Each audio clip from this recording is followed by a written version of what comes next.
All right, y'all boys. This is one little thing I wanted to, come out and make a video on. Y'all know I'm one of the bigger Shakur Stevenson supporters, absolutely, as a boxer. But we got to go over something real quick and just really talk about this, because this was crazy when I first read it. I ain't gonna lie. I don't know if y'all know, but I like Shock Foster. You know what I'm saying?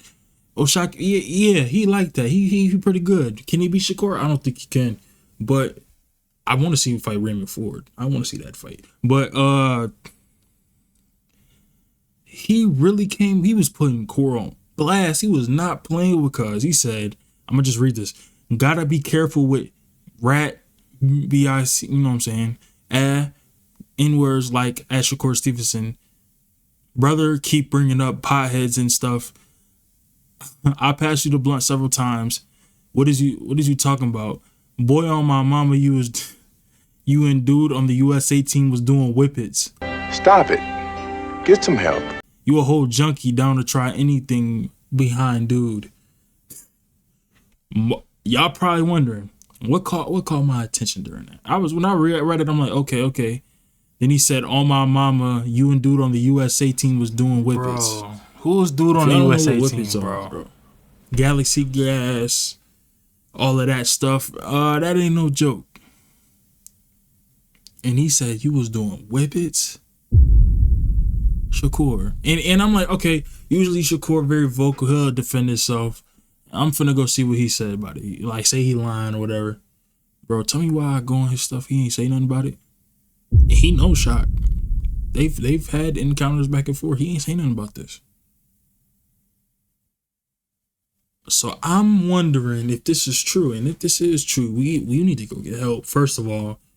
Second of all, yeah, don't be doing that, bro. That's not cool, gang. You're two in a good position, and you got children and all that, bro, to be doing that. I'm not saying that you did. I don't know. I don't know you. I don't know him. But if you are, bro, just stop. Just stop. Shock, that's crazy. You put that business out there like that. That is very crazy. And if I was a boxer and somebody did this to me and it was true, absolutely be getting in that ring and I'm finna whoop you. Shock like 130 pounds, bro. Why is he talking about people in a whole nother weight division? But anyways, my thoughts on it. Just told y'all. Do I feel a certain type of way about it? Nah, because it's not my life. Am I disappointed in Shakur? Nah, I don't know. Am I cool with this? No, I ain't cool with it. If this is true, bro, you really need help, gang. And I mean that. I really do. And you know I go for back for you. Everybody talking crap, talking about you running. I'm the main one saying no. I'm the main one in these Discord calls, popping your fights on, showing everybody in the Discord, and they, yeah. Real Jersey motherfucker behind you. Real New York motherfucker behind you. Real rap. Anyways, I just wanted to drop a quick little message to this. This was crazy. Shock was talking crazy. Shock got robbed and he got robbed of a victory. Then he got his victory. I'll get that to him. He got his victory back. But he got robbed of a victory. Never been the same since, I guess. Dude, on my mama, you and dude on the USA team was doing whippets. Doing whippets, dang. So I got a video uploading currently. Y'all gonna know what it is before it drop. Before this drop, at least. I'm gonna drop this the same day, but we got a little boxing video. Y'all know I love boxing. Ring Magazine, don't strike the video down, please. I'm reacting to what y'all posted. And fair use, you know what's up. I know y'all like to, you know what I'm saying, strike my things down when I try to post it. I can't post it no more. Yeah, them Shakur highlights, they wouldn't let me post it. First of all, I'm finna make a video. Actually, we finna have 3 videos today. But today we're reacting to the legendary resume of Canelo Alvarez. So, I just recently got into a little bit of a debate with some people about, you know what I'm saying, Canelo Alvarez facing Terrence Crawford. Let them know Terrence Crawford got all my money on him. I'm betting the house. Am I? No, I'm not. But I'm gonna bet something on it for sure. I think he gonna win. He gonna win, bro. He gonna win. Anyways, let's see how much glazing they do. And also, if I do troll any bit, Turkey, if you watching this, my guy, if I'm trolling and you don't like what I'm saying, or if anybody in Ring Magazine is not pleased with what I've been saying, I don't really care. I need that sponsorship though. Fly me out to that Canelo fight.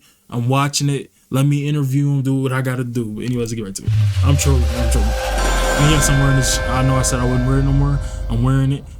Yes, a name that conjures up images of violence and domination. Whether you're the type that dips your foot in the game every now and then when a big one comes along, or whether you're the type of guy to stay up till 5 in the morning to watch an unknown prospect, Sal Canelo Alvarez is a name you most definitely will have heard of. Nicknamed Canelo, translating to cinnamon in Spanish because of his red hair, Alvarez spent most of his early years growing up on his family's farm in Mexico. He's the youngest of 8 children, 7 of them boys, and interestingly, all of his brothers would go on to become professional boxers as well. He was captivated by the boxing bug from a young age, but started to take the sport seriously around the age of 13. When you watch him now, it's quite hard to believe that he wasn't strapped to a treadmill at 5 years old or racking up a huge amateur record in his team. Canelo really was like 42-0 at 23.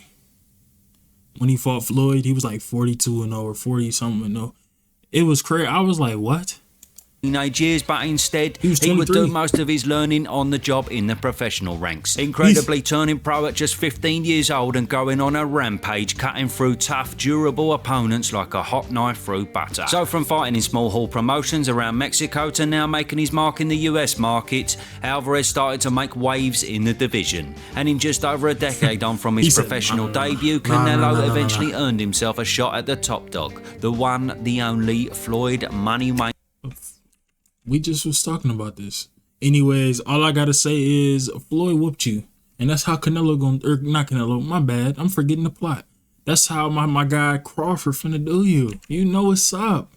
Mayweather Jr. So at this point in his career, Mayweather had already defeated the likes of De La Hoya, Ricky Hatton, Zab Judah, Shane Mosley, and was arguably at the peak of his game. But there was a sneaky suspicion in Team Alvarez that the young, hungry, spiteful newcomer could maybe, just maybe, be the kryptonite to Mayweather's impenetrable technical fighting style. Turns out, though, he was. Nice right hand by Mayweather off the jab. Straight right hand. There's a right hand. So despite a hearty performance by the Mexican, the fight never really turned in his favour and he was simply outclassed. What's this camera quality, bro? Y'all good? An outpunch for the majority of the 12 rounds. Although the loss didn't come as a huge shock to a lot of people, it didn't stop the critics from writing their articles and throwing in their 2 cents with doubts about Canelo's future at the top of the game. However, Canelo intended to prove them all wrong. 6 months after Mayweather, he returned to the MGM Grand and got himself back in the game with a straightforward TKO over Alfredo Anguilla, and then went on to climb the ranks at middleweight, gradually stepping up in class each time. Now, 2 years on from the Mayweather defeat, Canelo earned his shot at world honours against the highly regarded Miguel Cotto for the vacant WBC World Middleweight Championship. It was a competitive fight, but he simply outclassed Cotto in every department and earned himself a wide points decision. Then, in his first title defence, he took on former world champion Amir Khan. The Mexican was a big favourite beforehand, but what he did on that night would send shockwaves throughout the boxing fraternity. Oh, it certainly is now. Huge right hand and Khan down. Boxing is such a cruel place. You make a mistake and you pay for it. But when you're in with a puncher, you really pay for it. So the knockout was so brutal, the referee didn't even bother counting. And after this, alongside that wide points decision victory over Cotto, the Mayweather defeat now seemed like a distant memory in the mind of Sal Canelo Alvarez. Then, with solid wins over Liam Smith and Chavez Jr., he really was back. However, Canelo, I ain't gonna lie, Canelo's his resume like that. It was a looming figure that had been closely tailing the Canelo hype train for a long while. Kennedy Triple G Golovkin. At this time, Golovkin was knocking people out for fun and hadn't even been troubled on his road to becoming world champion in the middleweight division. So now Canelo versus Triple G had to be made, and luckily for us, it was one of them dream fights that did actually get over the line. Just edging a little bit close. He was just scoring shot.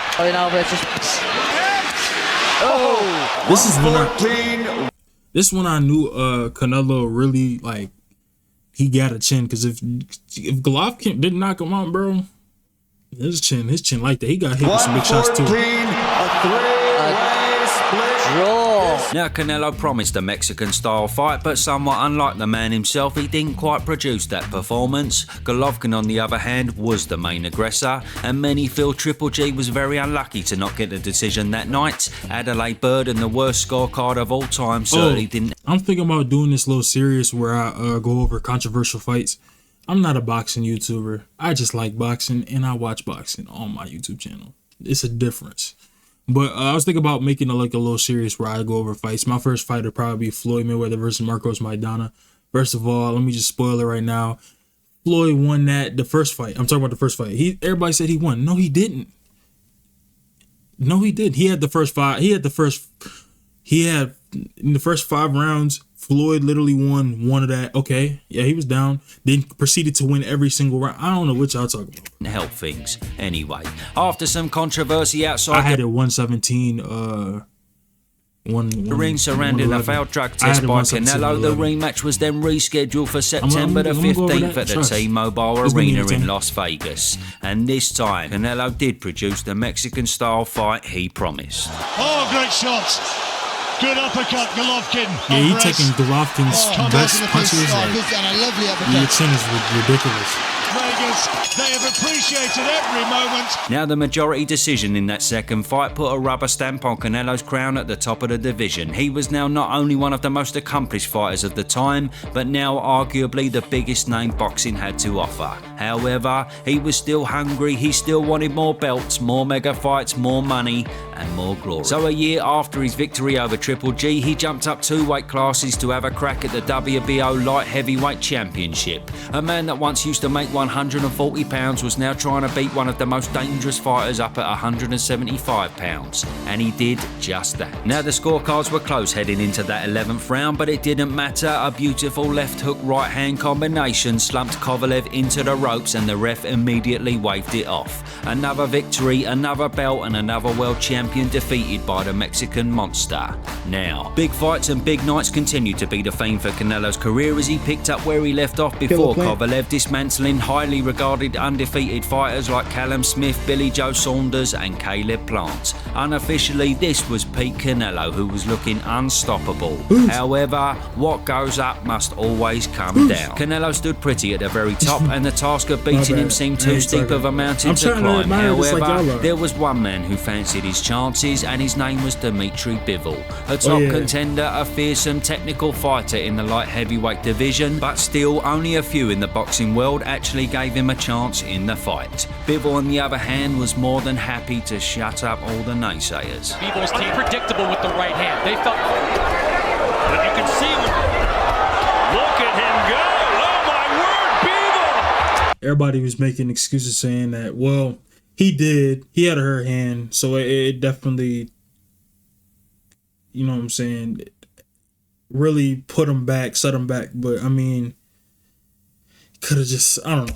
So Bivol just refused to be outclassed and bullied the notorious bully. We had seen Canelo beaten by skill early on in his career, but to see him get outfought and outmaneuvered by Dimitri Bivol was something most fans never expected. It was close on the scorecards, but it was a clear victory for Dimitri Bivol on that night. He had shocked the world and handed Canelo his second defeat. So at this point in his career, Canelo had nothing to prove to nobody. He had achieved pretty much all anyone can achieve in the sport, but he was nevertheless still disheartened by the loss and was reluctant to make any strong comment on the next move in his career. Then out of nowhere, in true Canelo fashion, he jumped straight back in the ball pit with Golovkin for their third fight and got back in the win column in decisive fashion.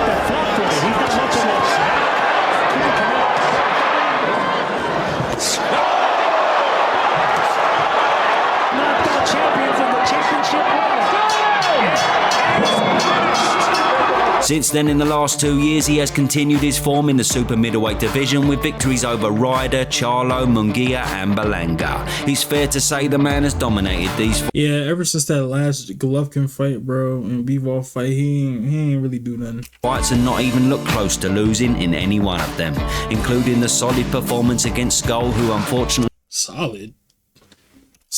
He did not turn up to fight, including the solid performance against Skull, who unfortunately did not turn up to fight. But now, one man who certainly will come to fight is the monstrous Terence Crawford, who stepped in the ring after the skull fight to seal the deal. So then, ready for September the 12th, this mega fight will define two undisputed generational greats and prove who really is the best of their era. In conjunction with the Ring magazine and Riyadh season, it's set to be one of the biggest showdowns of the past few years. Bring it up. And it's gonna be a good fight, bro. That's gonna be a great fight. Anyways, short little sweet video, man. If y'all like the video, like the video. But we will get on out of here. Trust God, love God, and be the best you can. And I'm signing out. Y'all know what time it is. It's showtime.